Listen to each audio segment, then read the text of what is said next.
everyone, good morning, and I am Virgil May Ascapas, your reporter number 1. So in this video, we are going to tackle a lot of interesting topics which is very crucial and beneficial to know as a future educator.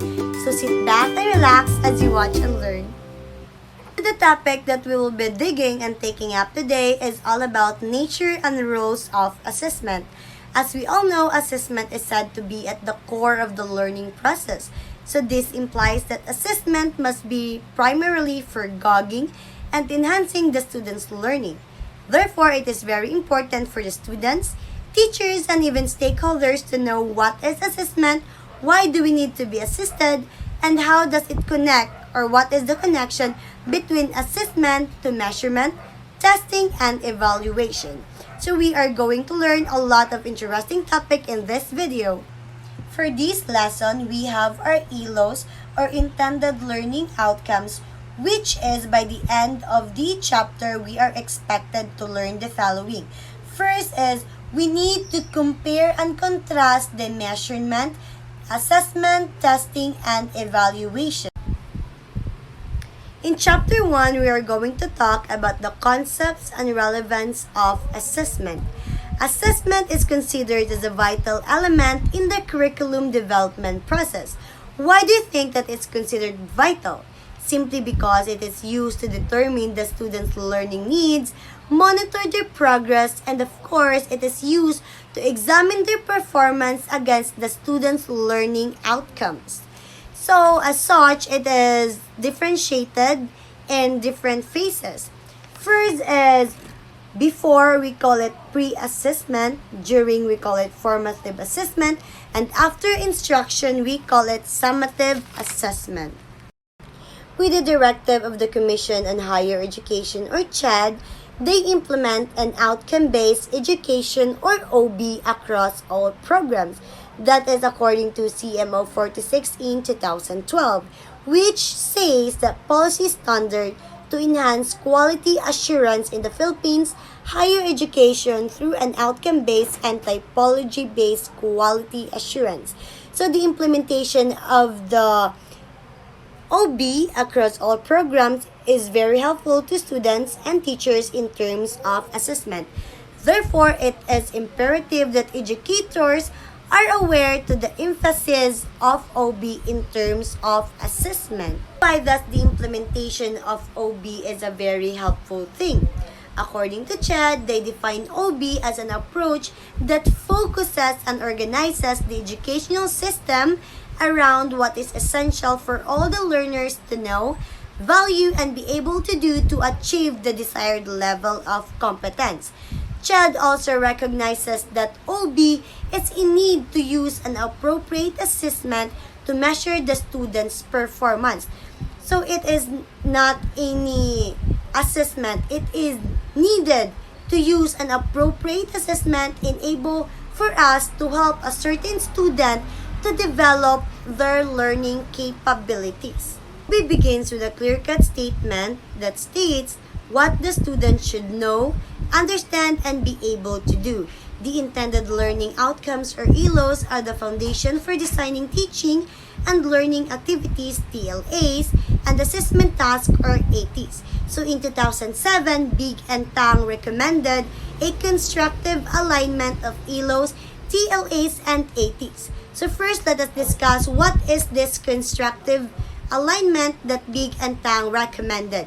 So, when we say constructive alignment, it is a principle used for devising a teaching and learning activities that is directly addressing the ELOs, or the intended learning outcome. In a simple word, it is a type of design in teaching that is intended for the students to achieve the intended learning outcomes. So, it is now says, or it simply says that if we have the combinations of TLAs and ATs, we could 100% achieve the intended learning outcomes for the students to achieve this desired level of competence, and also to help them in their type of assessment. View of assessment according to Big and Tang in 2007, they asserted that assessment should provide evidences of how learners are able to use their acquired knowledge professionally or academically or any other ways. Kumbaga, ito ay isang patunay na kung saan ito ay magsasaad kung papaano nakakatulong or makakatulong ang assessment sa isang estudyante na kung saan mas lalago pa ang kanyang kaalaman or kung saan kung paano niya ito mabe-benefit sa kanyang sarili. So dito napapasok yung authentic assessment. Bakit pa ba natin kailangan ng authentic assessment? Simply because authentic assessment are task or a type of assessment that helps students to solve a real-life situations or real-life problems. This chapter are going to introduce us the basic concept and terminologies of assessment.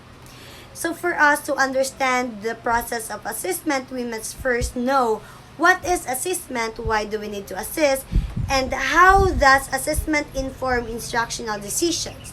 Batay sa ating natalakay earlier, we have talked that assessment is a vital element and should be the core of the learning process. So bakit nga ba? Simply because assessment helps us measures our students' capabilities and also measures their performance and skills. So how do we need to assess? Kailangan nating i-assess ang ating mga estudyante upang malaman kung papaano natin sila matutulungan or kung ano ang ating mga bagay na kailangang ibigay sa kanila upang matulungan at upang ma-improve ang kanilang performance to achieve the desired level of competence. And ang pangatlong tanong, and why does or how does assessment inform instructional decisions? Kailangan natin ang assessment upang makagamit tayo ng mga appropriate learning techniques and strategies upang matulungan natin ang ating estudyante at upang malaman natin kung paano natin sila tutulungan, kung saan tayo nagkulang, at kung paano natin sila mabibigyan ng mga strategies para mag-improve ang kanilang learning process or learning outcomes. So, sa chapter na ito ay ating tatalakayin ang testing, measurement, assessment, and evaluation. Sa mga oras na ito ay atin ang sisimula ng pagtatalakay ng basic concepts and terminologies of assessment. At meron tayong 4 na puntong tatalakayin at iyon ay ang measurement, testing, assessment, at ang evaluation. Though a lot of people use these terms interchangeably, they still differ in terms and their purposes. Atin itong isa-isang tatalakayin upang malaman natin ang kanilang mga purpose at kung papaano natin sila saktong gagamitin. Measurement comes from the old French word mesure, which means limit or quantity. Basically, it is a quantitative description of an object's characteristic or attribute. While in science, when we say measurement, it is a comparison of an unknown quantity to a standard. So there are a lot of measuring tools that will help us to gather numerical data such as the height, mass, time, temperature, among others. While in the field of education, what do you think teachers measure and what measuring tools do they use? In the field of education, teachers are particularly interested in determining how much learning a student has acquired compared to a standard criterion or in reference to the learners in a group or norm reference. So they particularly measure elements of learning such as the readiness to learn, the recalling of fact, demonstration of specific skills, or their ability to analyze or solve the applied problems. There are a lot of tools that we can use or instruments that teachers can use in determining this fact. So first is we have the test, oral presentations, written reports, portfolios, and rubrics to obtain this pertinent information. So among these instruments, the tests are the most pervasive among all. Let us always put in our minds that a quantitative measure like the score of 30 out of 50 in a written examination does not hold any judgment or any meaning unless it is interpreted. So the measurement stops once the numerical value is ascribed, making the whole value judgment or making a value judgment belongs to an evaluation. So to all students out there, wag po tayo mag-overthink kapag nakakuha tayo ng 20 out of 50, ganon-ganon, dahil that does not hold any meaning unless may interpretation or lalagyan siya ng interpretation or judgment ng ating mga guro. Dahil kapag ito ay nilagyan ng judgment or kapag ito ay nilagyan ng interpretasyon, ito ay mahuhulog bilang or ito ay magiging kabilang sa isang evaluasyon. Ngayon ay atin na naman tatalakayin ang testing. Ano nga ba ang testing? According to Russell and Eration in 2012, they have said that testing is a formal or systematic procedure for gathering information. While according to Miller, Lin, and Groland in 2009, they have stated that a test is a tool comprised of a set of questions administered during a fixed period of time under comparable conditions for all students. So, batay sa nakasaad ng mga definasyon na sinabi nilang Russell or binigay nilang Russell at Miller, ating nalaman na ang testing ay isang instrumento na gagamitin or ginagamit para malaman ang learning progress ng isang estudyante. Meron din pala tayong tinatawag na educational test. So what is this educational test? When we say educational test, ito ay klase ng test na ginagamit para i-measure kung gaano kalawak ang nalalaman or ang alam ng isang estudyante. So, this has a formative in purpose. Kapag naman yung type of test is comprehensive in covering, ito ay tinatawag natin na summative test. As what I have said earlier, your examination score or any test score won't hold any meaning unless it is interpreted. But so you know, teachers score tests in order to obtain numerical descriptions of students' performance. So the best examples of these measures are raw scores and percentage obtained in tests. For instance, Nico got 16 out of 20 in a completion quiz in Arling Panlipunan or Social Studies. So this type of quiz measure his cognitive knowledge on a particular topic or in a particular subject. So this indicate that he got 80% of the items correctly. So this is an objective way in measuring a student's knowledge of the subject matter. So ito pala ay isang paraan upang ma-measure yung kaalaman or yung obtained knowledge ng isang estudyante sa isang specific na subject. We have another example or another method which is through perception that is less stable because of its subjectivity. For instance, a teacher can rate its students' knowledge about history using a scale of 1 to 5. So this subjective type of measurement is only useful, especially in quantifying a latent variable like motivation, creativity, commitment, work satisfaction, among others. As we all know, tests are a dominant form of assessment and it is a traditional way.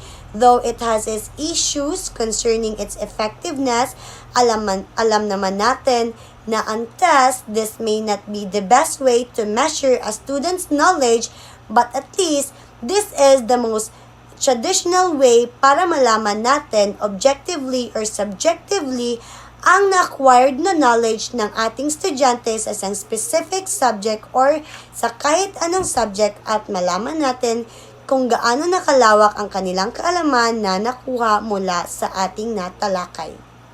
Types of test. Hindi lang pala isa, dalawa, marami palang type of test. At iyan ang ating tatalakayin. Gaya ng ating nalaman for a long time, test has been an integral part of education because as far as I can remember, mula pa nung kindergarten ako hanggang nag-college, hanggang ngayon, sa aking second year college life, di jud mawala ang test. Dahil ito ang na-discuss earlier, the test is a traditional way to measure the student's acquired knowledge.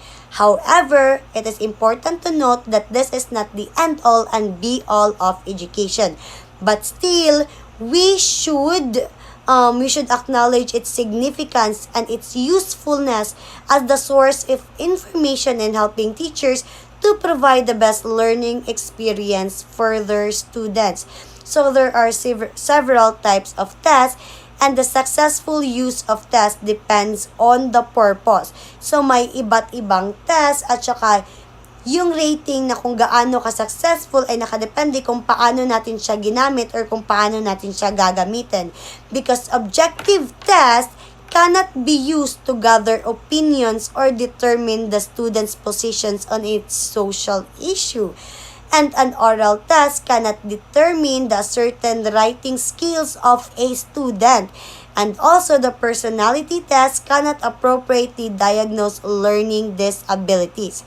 So, an understanding of type of test is beneficial to get most out of them. So, napakahalaga palang malaman ang purpose ng iba't ibang klaseng test upang mas magamit natin ito sa eksaktong or sa insaktong paraan at upang mas makatulong ito sa mga guro or as a future educator. First, we have according to mode of response. In terms of way of responses were made, a task may be oral, written, or performance-based. Ngayon ay isa-isa natin itong tatalakayin at upang malaman natin ang pinagkakaiba-iba ng written task, oral task, and performance task.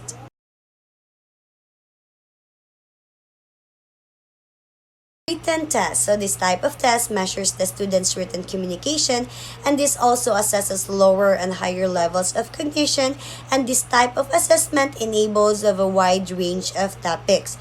Despite of some criticism, alam naman natin na when we say written test, it is fair and efficient.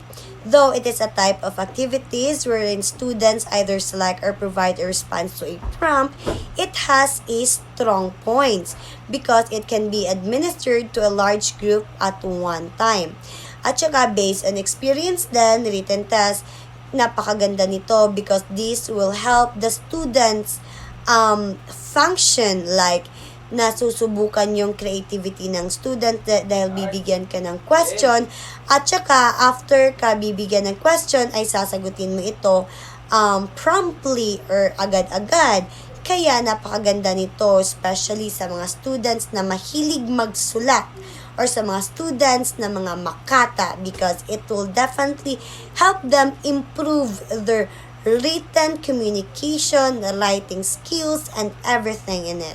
Performance test. So this type of test is an activity that requires the students to demonstrate their skills or ability to perform an action. So when we say performance assessment, it includes the problem-based learning, inquiry task, demonstration task, exhibit, presentations task, and capstone performances.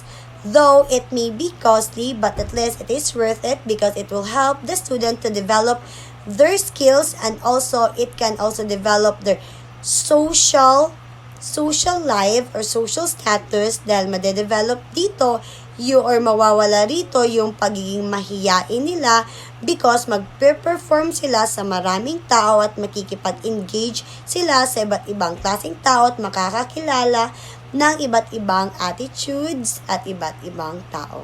Second, we have according to ease of quantification of response. So as a way of scoring, a test may be classified as objective and subjective. So we are going to talk about subjective and objective type of test. It is a type of task where it can be corrected and quantified quite easily and can be easily compared. At kapag sinabi nating objective test, alam naman natin na or expected talaga na ito ay isang true or false, multiple choice, completion, or even matching items. And the test items have a single or specific convergent response. Diba pag objective test, dali ra jud kaayo siya i-compare kay ABCD ra man na siya, mostly multiple choice ra jud na basta objective test, true or false or matching types, dali ra kay siya ma-compare. It's because Usara ang kanangihang question ug dali ra kayo makalap ang tama ug mali kapag miingon ta og objective test. Subjective test. So subjective test elicits varied responses and may have more than one answer. It also includes restricted and extended response essay.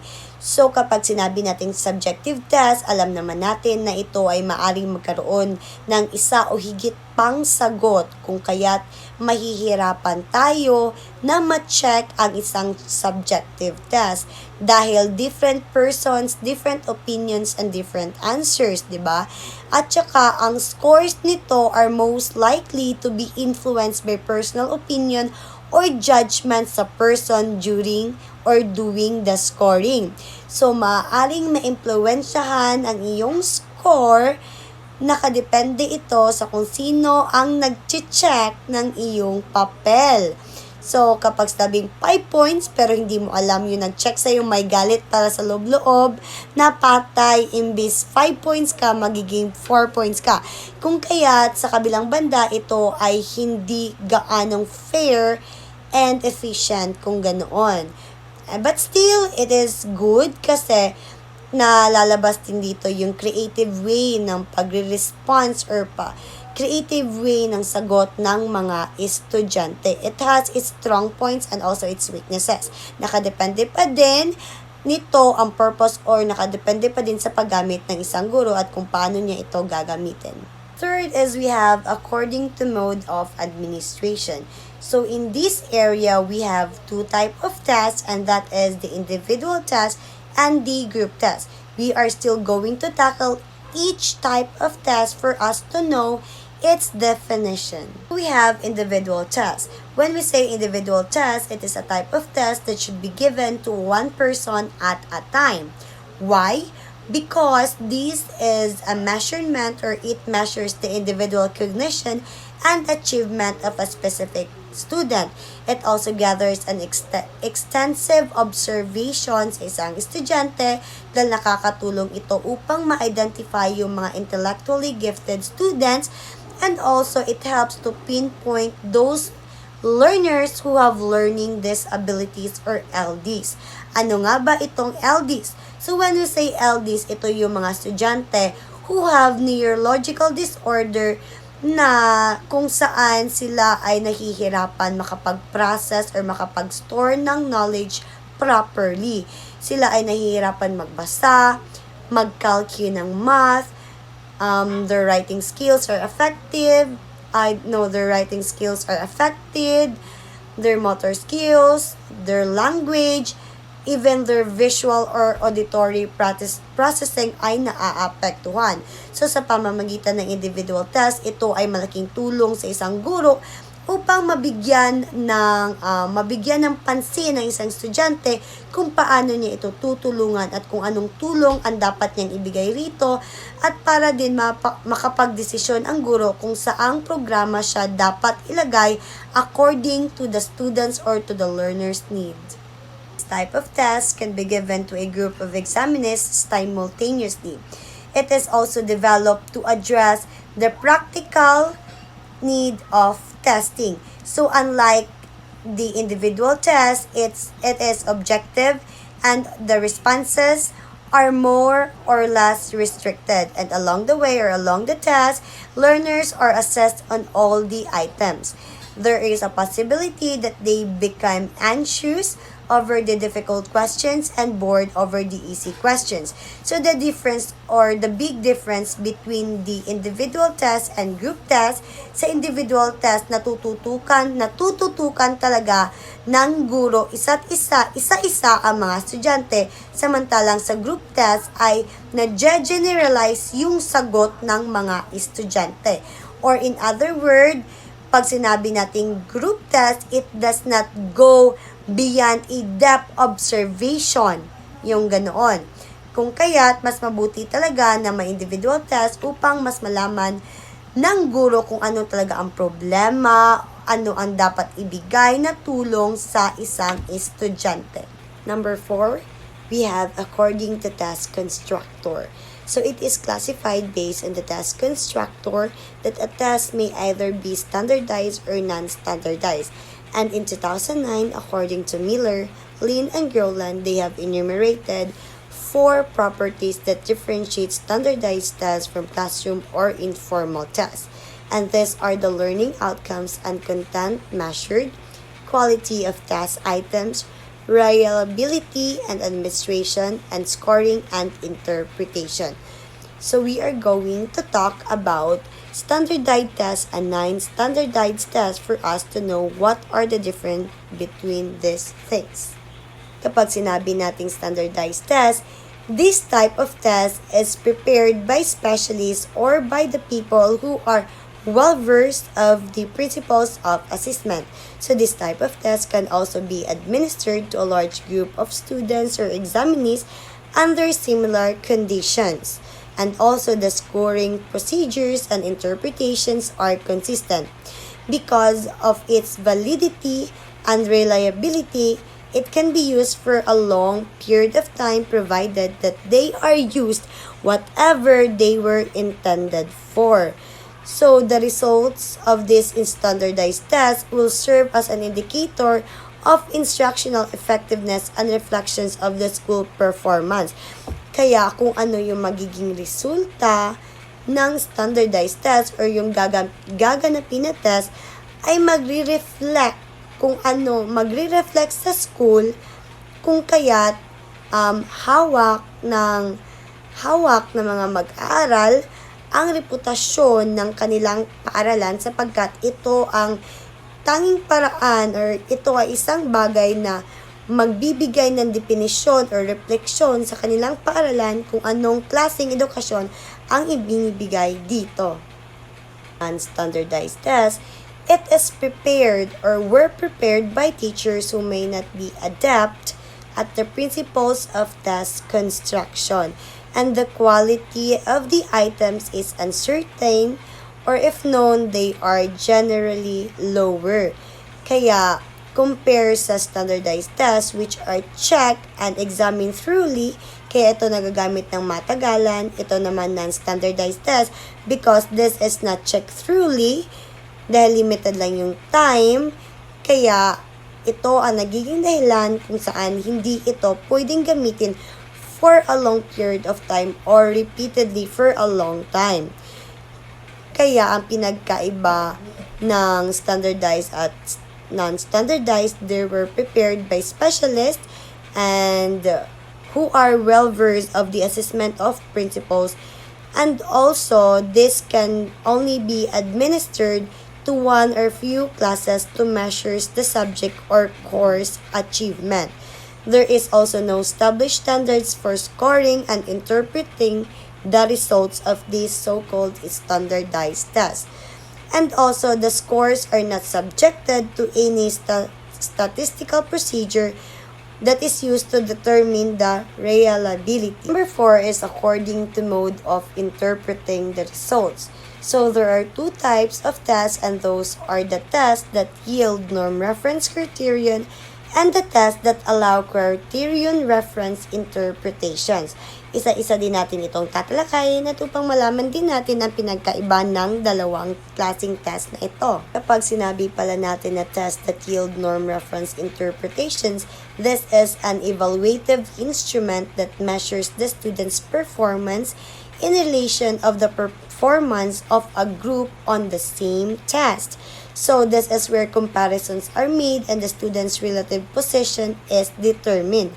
Kagaya na lang ng example na if kapag yung isang student ay nag-rank ng 3rd out of 50 sa kanilang klase, this is a very perfect example of a norm reference interpretations because teachers made surveys and interest inventories at saka yung standardized test achievement ay na-falls under this category or under this type.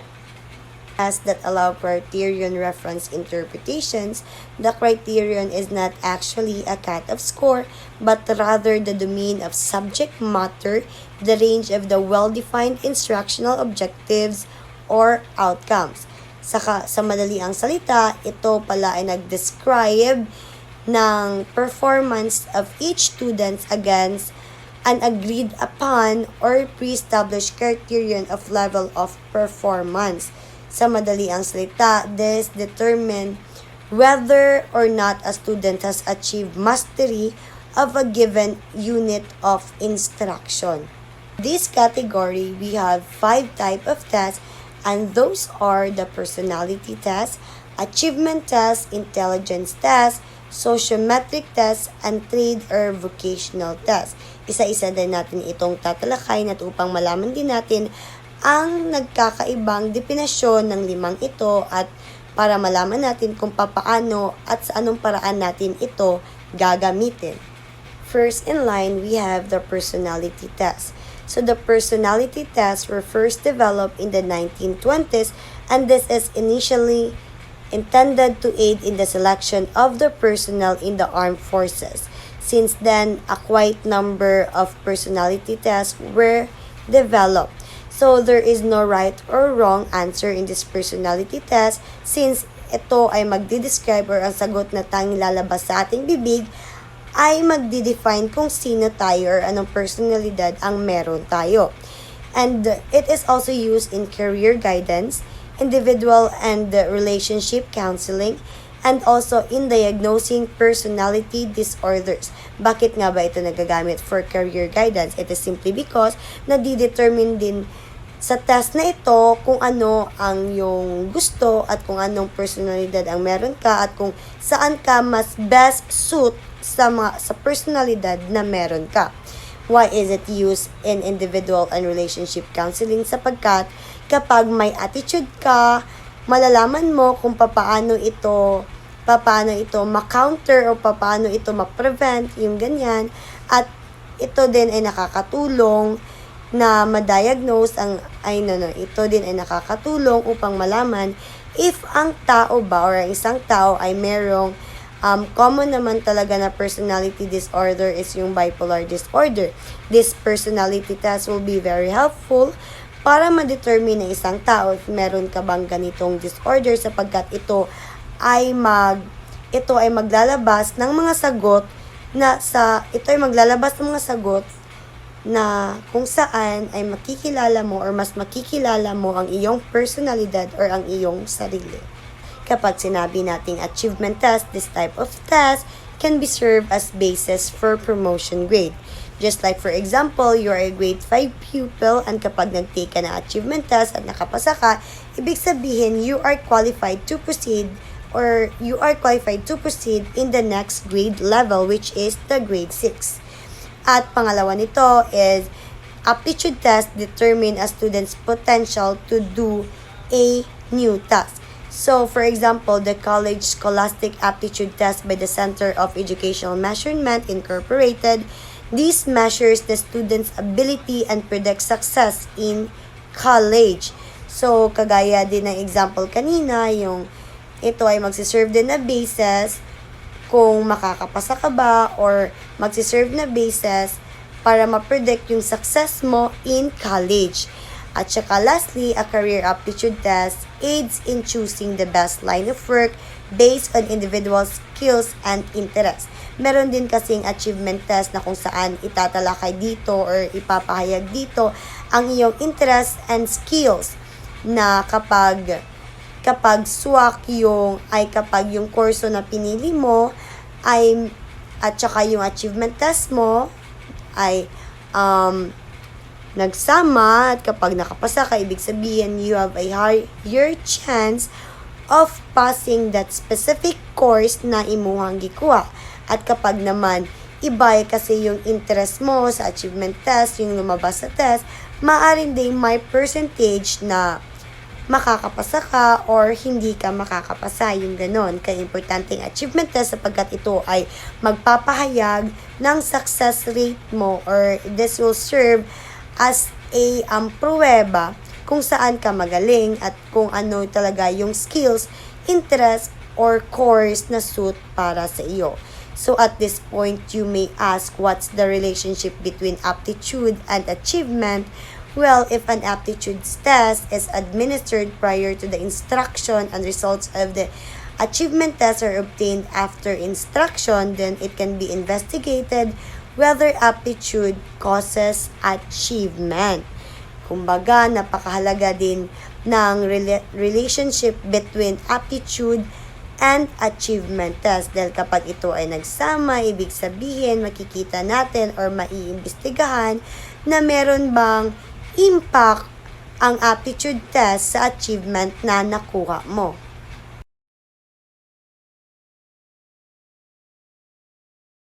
These tests were first introduced in 1930s, and these tests measures the interpersonal relationship in a social group, and these tests also allow students to express their preferences in terms of likes and dislikes for other members of the group.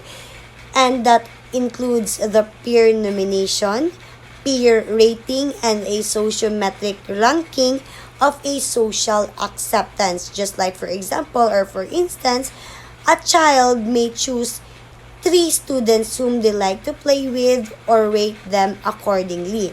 So in other words, the sociometric test, may connection ito sa ating social life sapagkat this will talk about engagement to other people, yung pakikipag halubilo natin sa iba, yung ganon, which is very affecting or nakakaapekto sa ating social life. This may have a great impact. After this test, maaring meron itong impact sa atin sapagkat maari tayong maging socially connected sa ibang tao, o kung di naman pala ay unti-unti natin itong madedevelop. Lastly is the trade vocational test. So this type of test assesses the individual's knowledge and skills. This test may also consist of theory tests or practical tests. But you know what is the most interesting part of having this type of test? It's because after graduating or after passing this test, you are going to have or you will be receiving a certificate of qualification. In other term, yung are you familiar with TESDA or yung automotive, 'di ba? After nila mag-graduate or after nila mag-take ng kurso at makapasar sa test nila or vocational test ay meron silang matatanggap na NC2, which is a certificate that states that they are qualified or graduate of that certain course at meron na silang trabaho na maaaring pasukan. So, ito ang napakagandang or strong points ng vocational test dahil mabibigyan ka ng certification of qualification or certificate of qualification which states that you are qualified for that certain or selected occupations. Ngayon ay dadako na naman tayo sa functions of testing. So one needs to be aware of the functions of testing or its purpose for us to select the most appropriate type of testing or type of test. Dahil hindi lang tayo basta-basta magsiselect ng test kung ano yung gusto natin sapagkat meron din tayong dapat i-considered na mga variables like its purpose kung para saan ito at kung ano ang ating paggagamitan nito. According to Hopkins in 1998, he said that there are 4 interrelated categories of functions of testing, and these are the instructional, administrative, program evaluation, research, and guidance. So we are going to discuss the following briefly. So there are 5 interpretations of tests or test outcomes or impact ng test under the instructional functions. So first is we have tests facilitate the clarification of meaningful learning objectives. So in this type, the teachers are reminded to go back to the ILOs or the intended learning outcomes of the student or its objective para mas maklarify pa ang isang lesson. And then second is we have tests provide a means of feedback to the instructor and to the student. Hindi lang pala nakaka-benefit dito ay hindi lang pala estudyante ang nakaka-benefit ng test sapagkat nakaka-benefit din yung guro sapagkat sa pamamagitan nito ay malalaman ng isang guro kung ano ang technique na kanyang babaguhin at kung anong mga bagay na dapat niyang i-implement para mas ma-improve pa ang kanyang estudyante. And second, third, we have test can motivate learning. So, sa pamamagitan din ng test na na-motivate ang isang estudyante na mag-learn. Why? Because we believe na kapag we are testing, ibig sabihin, it measures our mental ability or intelligence of our acquired knowledge. So, mas na-motivate tayo na mag-learn and learn and learn. Dahil makikita natin yung score natin, yung ganyan, makakapasa tayo. At saka yung pang-apat is tests can facilitate learning. Why do you think that tests can facilitate learning? Simply because the effect of testing had been studied by the researchers that it can indicate or it can improve the level of the student's performance. Which means sa pamamagitan ng test, ay mas napapaganda pa ang level of performance at nakakamit natin ang desired level of competence ng ating estudyante. And lastly, we have tests are a useful means of overlearning. So when we say overlearning, we are continuing to study, review, or interact or practice the same material that we have mastered. Kumbaga, kapag ulit-ulit natin itong binabalikan, ulit-ulit natin itong tinatalakay, nire-review, at ini-interact or pinapractice kahit master na natin, ay meron tayong 99.9% or even 100% of passing or achieving a high level of learning process. Kung kaya, overlearning helps retention and dissipates over time. So, ang mga research and evaluation. So, tests here are useful for program evaluation and research. Why do you think that it is helpful? Simply because the test result will allow the teachers, administrators, or staff to have or devise ways kapag kinakailangan. This will also help the teachers para makapag-desisyon kung ano ang dapat niyang gawin. And also, it states here that tests are utilized in studies that determine its effectiveness of new pedagogical techniques. So, ito talaga ay nakakatulong sa pagbibigay ng desisyon sa ating mga guro kung ano ba talaga ang dapat nilang gawin according to the needs of their students. Guidance functions. So in guidance functions, tests can be of value in diagnosing the individual's special aptitudes and abilities, enabling them to understand his or her abilities and interests. So the school guidance department evaluates the learner's scholastic aptitude, achievement, interest, and also personality by giving them some intelligence tests, aptitude tests, achievement or personality inventories, along with some interviews and counseling.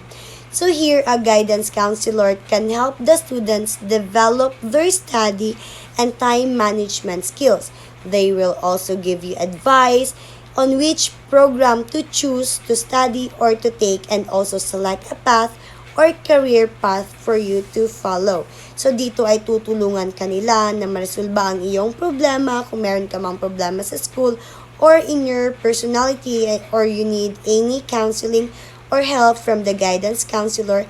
After the test ay madidetermine nila kung paano kanila tutulungan. Kaya it is very important to take some test para makapag-ask or para makapag-seek ka ng help at para din malaman ng ibang tao kung paano ka tutulungan. Dahil hindi naman sila mananagan na kaya tag-anon kung unsa ang imuhang problema o kung paunsa ka nila matabang. Ngayon ay tatalakayin naman natin ang assessment. Ano nga ba ang assessment? So when we say assessment, it comes from the Latin word assiduo, which means to sit beside or judge. This simply implies that assessment is tied up with evaluation. Meron ding iba't ibang kahulugan sina Miller, Lin, Rowland, at saka Black and William paukol kung ano nga ba si assessment or ano ang assessment. So according to Miller, Lin, and Rowland in 2009, they have defined assessment as any method utilized to gather information about students' performance. So isinaad nila na assessment daw ay any method na nakakatulong sa isang guro upang mag-gather or makakuha ng impormasyon sa kanilang estudyante.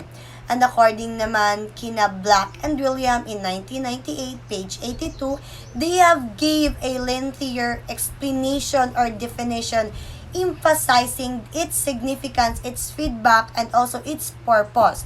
They have stated that assessment pertains to all activities undertaken by teachers and by their students in assessing themselves that provide information to be used to modify the teaching and learning activities in which they are engaged. So according naman pala kina Black and William, ang assessment daw ay any activities na merong teacher and students involvement na kung saan ito ay nakakatulong or ang resultang nakukuha ay nakakatulong para ma-devise ang way of teaching strategies ng isang guro at para mas mapaganda pa ang learning progress or ang ano ba yun?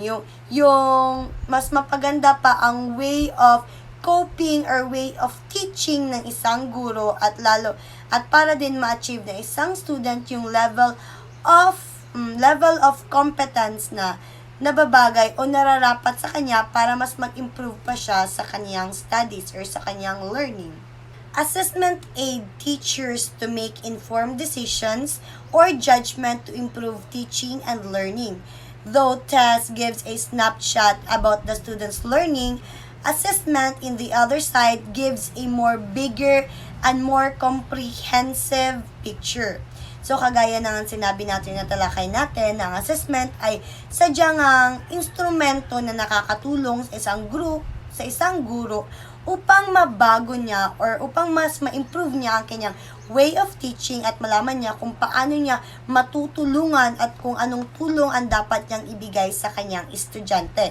Dahil hindi naman pwede na yung student niya is mahina sa written tapos malakas sa oral pero nagfo-focus siya sa oral, di ba? Meron tayong sinasabi or ginagawang assessment para malaman natin kung saang kahinaan or kung ano ang kahinaan ng ating estudyante. It also depends kung anong bagay or anong test or assessment ang ginagawa natin sa ating student. As long as we are assessing them for us na malaman natin kung ano ang dapat nating i-improve, paano tayo mag-i-improvise ng plans, teaching strategies, para matulungan natin ang ating estudyante at kung paano din tayo ma-i-improve or mag-grow as a teacher. According to Miller, Lin, and Rowland in 2009, they have stated that it can be placed in two broad categories, and that is the measures of maximum performance and second is measure of typical performance. So we can say that measures of maximum performance, this is when the students are motivated to perform well, where they are motivated to do their best, to do the best of their abilities and achievements. So students here are encouraged to aim for a high score. The best example for this is the National Achievement Test, which measures the individual's competency. And then second is the typical performance or measures of typical performance. So when we see measures of typical performance, these measures the attitude, interest, and personality inventories, observation techniques, and peer appraisals. So best examples of this is the Myers-Briggs type of indicators or MBTI and the strong interest inventory. This is where observational techniques are used, where teachers are using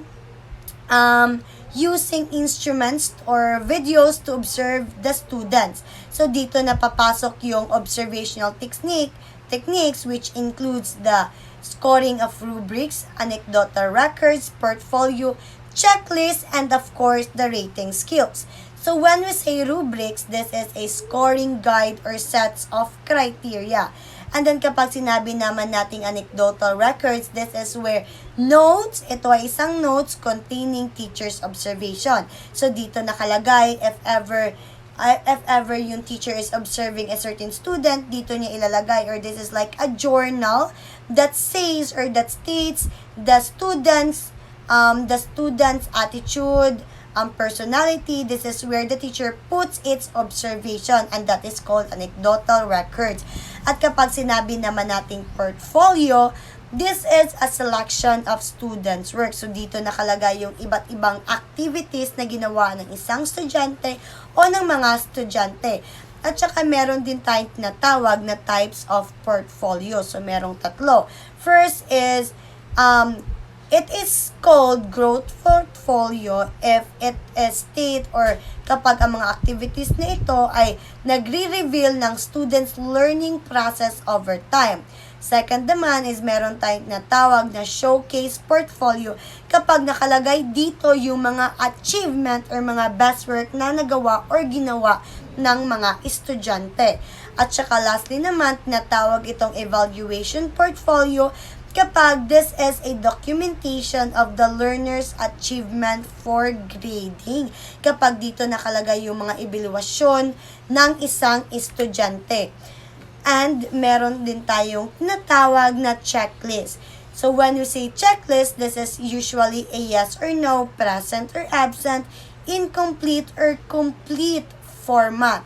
So meron din tayong iba't ibang type of checklist. So we have procedure checklist, we have behavior checklist. Kapag sinabi natin behavior checklist, this is a type of checklist na nag-check ng attitude or personality ng ating student. When we say product checklist, nag-check ito ng product or ng mga activities na nagawa or ginawa ng estudyante. And we say self-evaluation checklist, dito din nakalagay yung self-evaluation ng isang estudyante or yung yung kapag ginajudge mo yung sarili mo, self-evaluation task or assessment or checklist. So yun yung mga instrument or mga ginagamit ng isang teachers to measures the typical performance of a student. At saka lastly, meron tayong rating skills. So when we say rating skills, this indicates the extent of the behavior skills and strategies displayed by the learners. So, yon ang mga ginagamit na instrumento ng mga guro to observe or observational techniques na ginagamit nila upang malaman nila kung ano ang dapat gawin or para malaman nila ang resulta ng kanilang estudyante to devise a more improvement para sa kanilang teaching learning process.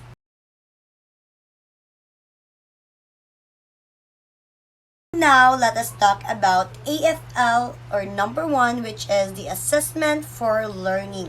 So, assessment for learning pertains to diagnostic and formative assessment tasks which are used to determine the learning needs, monitor the academic progress of students during unit or block of instruction, and guide instruction. So, this is a type where students can immediately receive their performance or feedback performance, and the best example for this AFL are the written assessments, the quiz, pre-test, concept maps, and also the focus questions. This is also the teachers can decide immediately if kailangan ba niya ng differentiated instructions or kailangan niya ba mag-devise agad ng new learning strategies to improve the learning of a certain student. Have AAL or assessment as learning. So this employs tasks or activities that provide students with an opportunity to monitor and further their own learning, to think their own personal learning habits and how they can adjust their learning strategies to achieve their goals.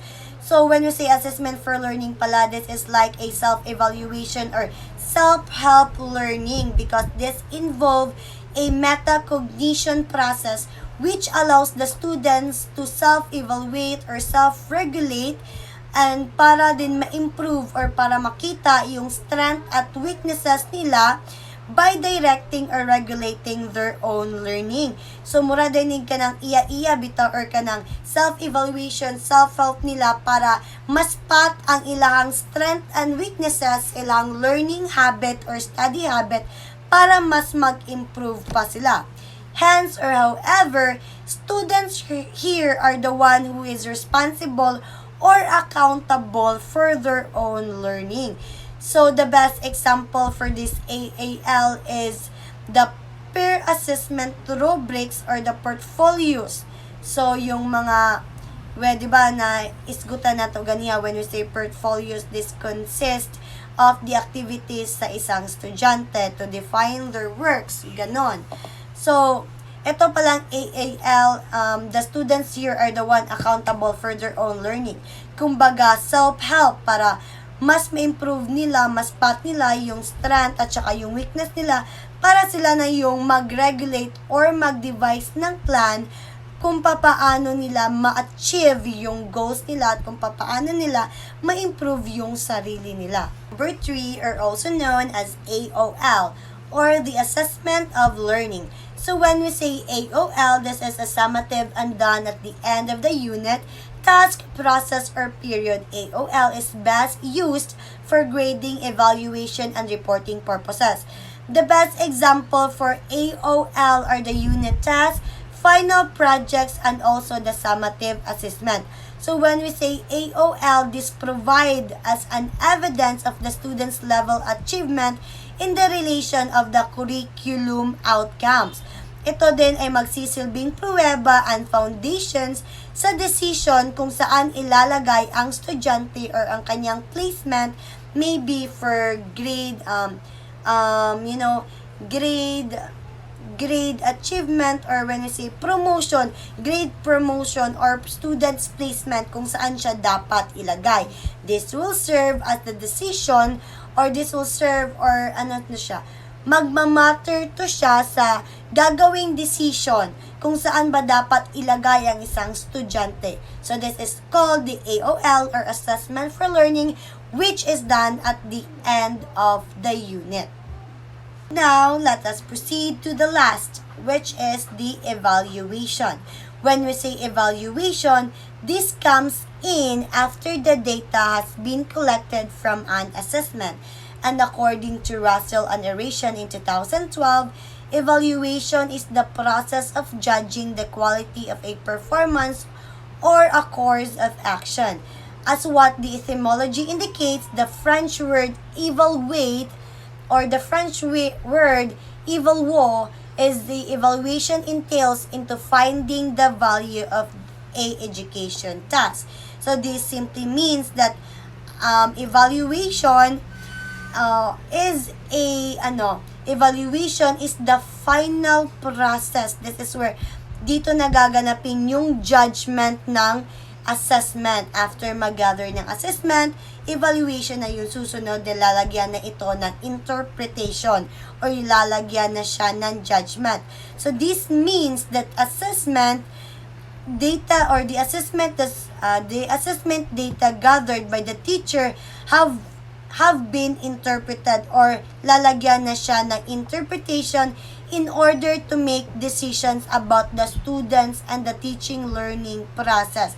So evaluation is carried out by both of the teacher and his or her students to uncover how the learning process is developing. So dito na after a long process, dito na malalaman ng ating guro or ng mga guro and even ng students kung ano talaga yung diferensya at kung papaano talaga natin ito tutulungan de lalagyan na ng tuldok or judgment ang nagawang assessment ng isang guro.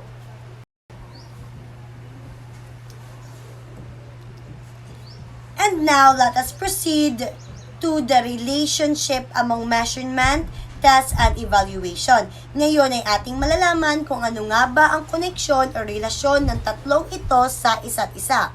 So, base sa iyong nakikita, meron tayong graphical relationship or figure na ipresenta ni Bachman noong 1990 about sa relasyon ng measurement, test, and evaluation. So, base sa iyong nakikita, it shows that while the tests provide the quantitative measures, test results may be used for evaluation or otherwise, or likewise, there are non-tests that yield quantitative measures, but it is clear in the Venn diagram, or it is clear in the diagram, that the tests are considered as measurement simply because it has its numerical measurement, or it has its it has its scoring, or it has its evaluative purpose. Meron ding it shows the learner's achievement or the learner's abilities. However, the tests comprise only a subset of assessment or assessment tools. However, test is also a qualitative procedures like observation and interviews that are in a classroom assessment. So, base sa ating nakikita sa Area 1, we have the evaluation that does not involve measurement or test. In Area 2, we have, or this refers to non-test measures of evaluation. And Area 3, this is where the three converge, or ito yung tatlo, the measurement, test, and evaluation ay nagkakaisa. In Area 4, this pertains to non-evaluative test measures. At saka sa Area 5, this pertains to non-evaluative non-test measures like assigning numerical codes and responses in each research study. So, ito yung kahulugan o relasyon ng measurement, test, and evaluation. We have the non-test, test, evaluation, the scoring, and everything in it. So, halata naman talaga sa nakikita natin sa figure kung ano yung relasyon ng tatlong ito. Hindi ito pwedeng magkakahiwalay-hiwalay sapagkat this is a type of process na kung paano natin madidetermine yung learning progress ng ating estudyante. We have the measurement, test, and the evaluation. First is the test na nagbibigay tayo ng test, and the second is we have this measurement na kung saan ma-measure or i-measure nito ang test or ang test result na nagawa or nabigay sa estudyante. And lastly, we have this evaluation na kung saan bibigyan na ng tuldok o judgment yung nasagawa or naisagawang test na ibinigay ng isang guro sa kanyang estudyante. So, hindi ito maaaring magkahiwalay sapagkat these three are tied up, or this is a process na hindi pwedeng magkahiwalay-hiwalay dahil ito ay magkabuhol or ito ay dapat na magkasama or tied up together. And now, let us discuss about the relevance of assessment, ang kahalagahan ng assessment. So, bakit nga ba ito mahalaga? First and foremost, assessment is needed para makontinue yung improvement, growth, and accountability in all aspects of education system. Dahil kung wala ang assessment, paano malalaman ng isang guro, ng curriculum, ng administrators and staff, kung paano nila ma-improve o kung meron bang dapat i-improve sa kanilang curriculum. Hindi nila ito malalaman kung wala ang assessment. And also, assessment will work for everyone, for the teachers, for the students, if only nga ilahan ng masabtan kung unsa gyud kayindot o unsa ang purpose, ang significance, ang relevance ng assessment sa education system.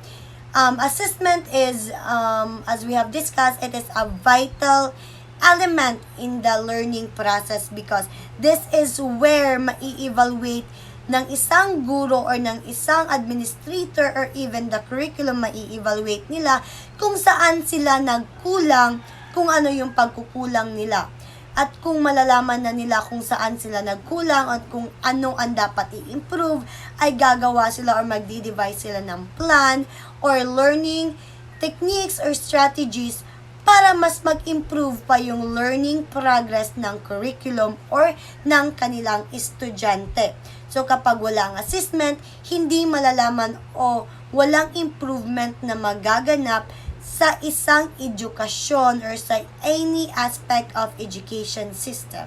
Of assessment to the students, they take responsibility for their own learning, kagaya na na-discuss natin earlier, that this is like a self-help, that after the evaluation, they are going to evaluate themselves and come up or devise with a plan kung paano nila mai-improve yung study habit or learning habit nila to achieve their goals.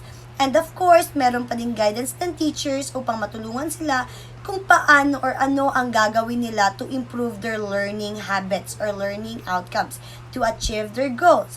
And sabi nga ni Micker in 2010, these rebound to higher levels of motivation, self-concept, and self-efficacy. And according to Black and William in 1998, they have stated that an ultimately better student achievement.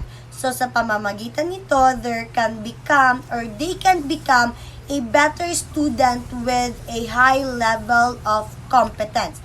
After the assessment, after the evaluation, after evaluating themselves, and after devising a plan on how to improve their learning habits. Assessment gives information about the student's knowledge and performance base. Kumbaga, ito ay nagbibigay ng malaking tulong sa mga guro sapagkat ito ay nagbibigay ng pruweba kung ano nga bang teaching strategy or teaching approach ang most effective, at ito din ay nagbibigay sa kanila ng desisyon kung paano at kung anong tulong ang kailangan nilang ibigay sa estudyante to improve a certain learning progress ng kanilang students. At saka ito din ay nagbibigay ng malawakang desisyon or nakakatulong sa kanilang desisyon sapagkat ito ay nagbibigay ng feedback or ng easier decision kung saang placement ba nila dapat ilagay ang kanilang students. Because again, there are a lot of type of assessment that can help teachers depending on its purpose, kung paano at kung saan nila ito gagamitin.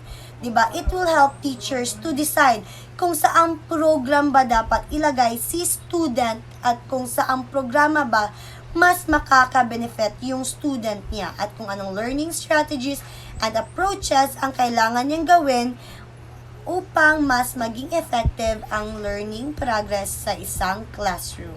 Staff, they use assessment to identify the strengths and weaknesses of the program. And from the moment they will identify or get the result, ay magde-devise sila ng plan to make improvements for the better. And of course, yung assessment din ay nagiging instrumento nila or key para makasagawa ng decisions in terms of promotion or retention of the students, and of course, para din sa arrangement of faculty development programs. So, napakalaking tulong na naibibigay ng assessments, administrators, and staff because this will cater or make the whole program better or new, kumbaga, dahil malalaman nila kung saan sila nagkulang, malalaman nila kung anong pagkukulang at kung anong improvement ba ang kanilang dapat naggagawin upang mas mapaganda ang quality education or ng edukasyon or ng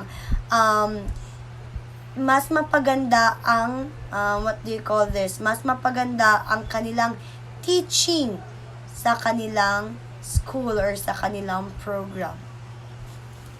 As for the policymakers, assessment provides them information about the students' achievements which reflect the quality of education being provided by the school, which in my perspective might be a issue or become an issue kapag yung mga students nila ay makakakuha ng small rate sa kanilang assessment sapagkat it will affect the whole or in general maapektuhan ito hindi lang yung school kundi pati na din yung mga staff, teachers na nagtuturo sa certain school sapagkat maka-question ng ibang tao or yung mga parents ang mga guro or yung school kung bakit ganito ang resulta ng assessment ng kanilang mga anak. Kumbaga, the assessment is like a evaluation of the school, or like a reflection of the school.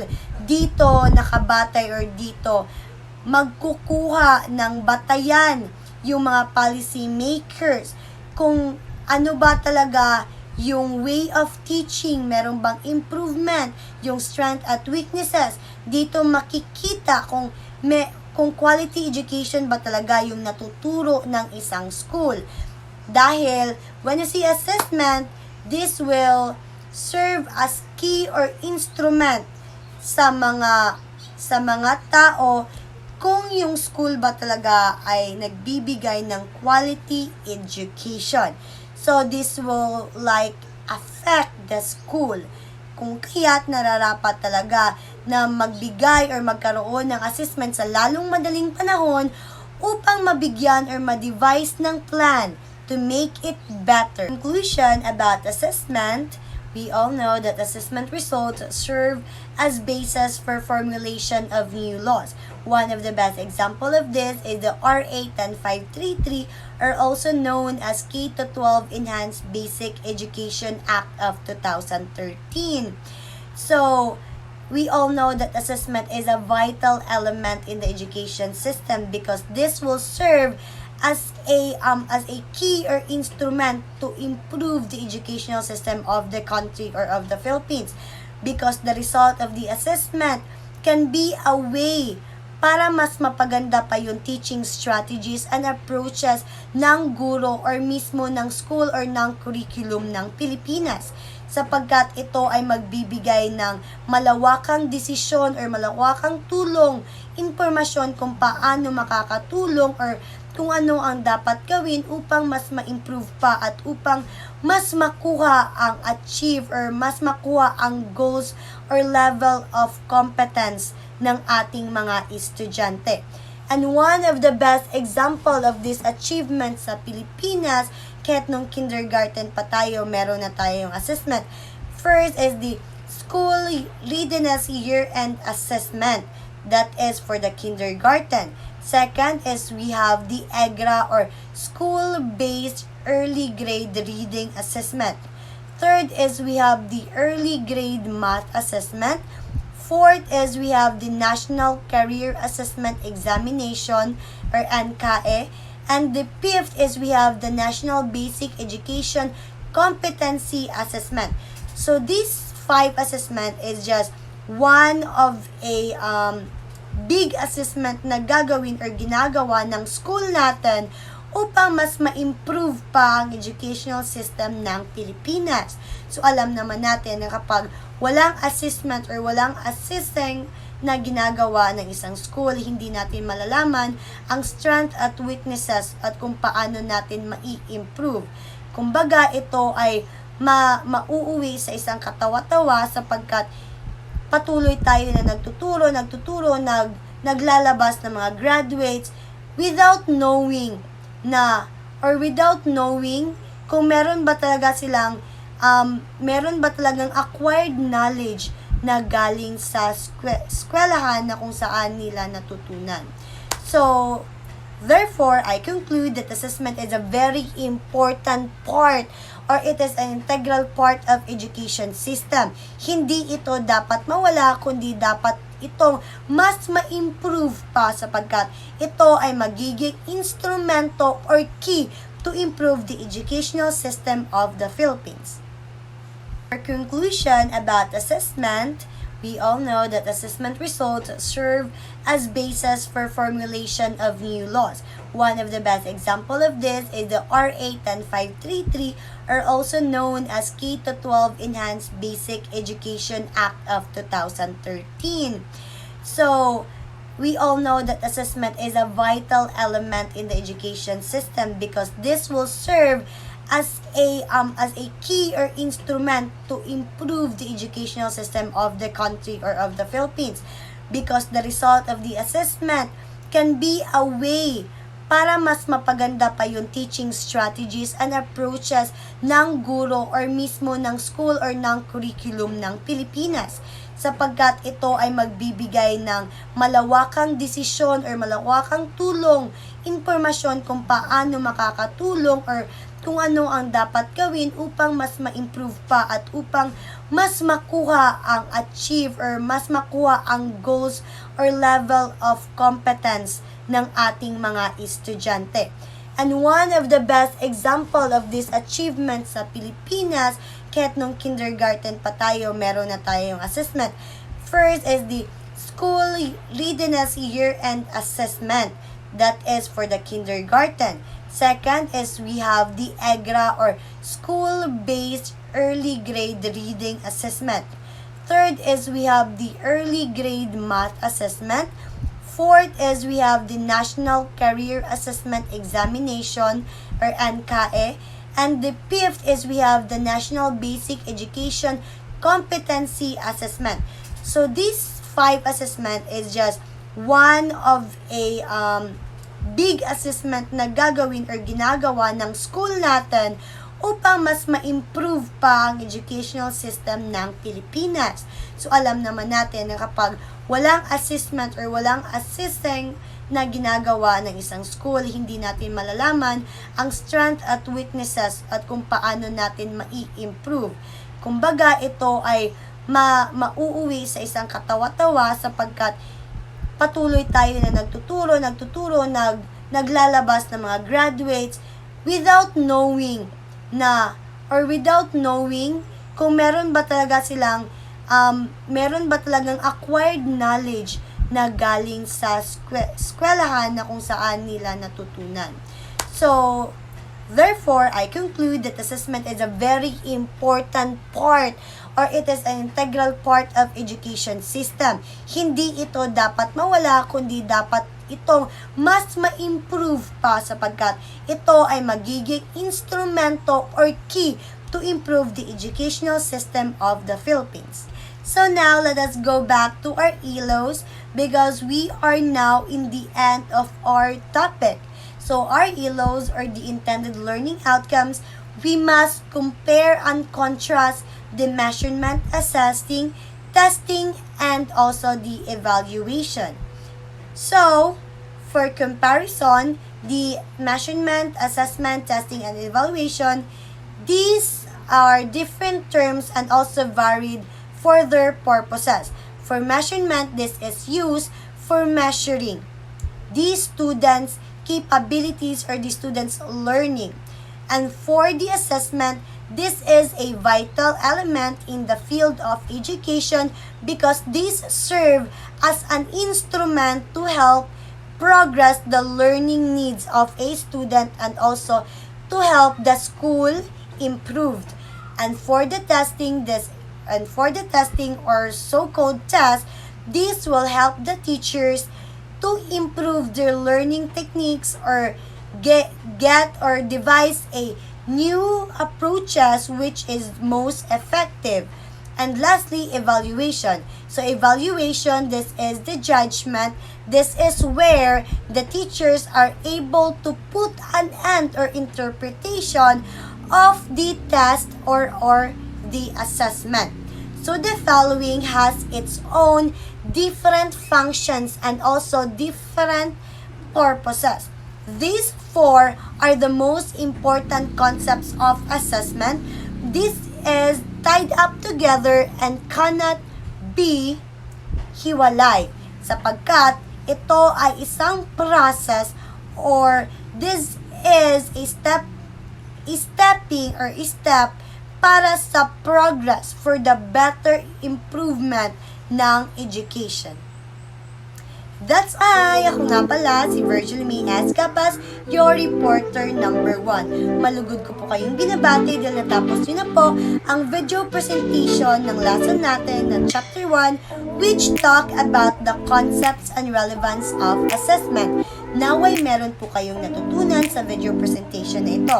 And if you have birds flying all over your head or questions, please don't be shy to PM or direct PM me upang masagot ko po ang mga katanungan na iyon.